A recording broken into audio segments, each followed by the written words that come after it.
be average. I couldn't just show up and work hard. I had to work hard and win to have success in it. My mum was very much so just support me regardless, but push me to be the best I can be. But best I can be, not necessarily to win, but just to be the best I can be.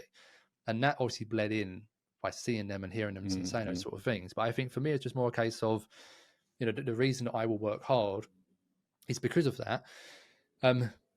But just also for them, again, they would never say to me, you know, work hard to be a millionaire, you know, or work hard to make all this money. That was never the goal, you know. So my goal is there have been times when money has been a motivator, of course, but it's never been about being a millionaire, being an entrepreneur. You know, that's never been a goal. It's just simply been about how can I do more than what my parents have done, and that was their goal. Was how can we help you have a life where you haven't got to do what we do, right? And wake up at 6, get home at 6, do the washing, do the cleaning, go to bed at 10. And repeat, you know, it's like they've done everything to make sure that I didn't have that same life as them in that respect.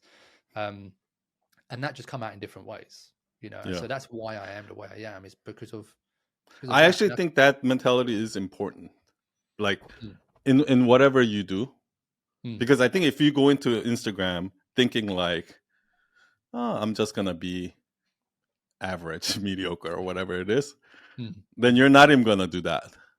But if you go into Instagram thinking like, I'm gonna create the best account, right? Then you might end up somewhere like in the you know, in the middle or something. So I do think that you need to really go in with that, like not just confidence but expectation that you're gonna excel and you're gonna do everything. You're gonna put it in all, not just like this is like a hobby, like Instagram, like. And you really went in with that mentality, right? Like, this is my full-time job.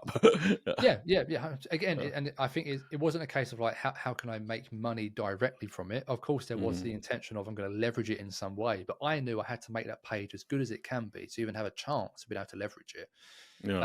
And so I, you know, like I said, I stayed up as long as I could. I worked on it as many hours as I could, and there was many benefits I had. You know, we stayed at my parents' house for a while. I was living at my wife's parents' house for a while, so there was a lot of privilege I had in that sense, which helped me in that.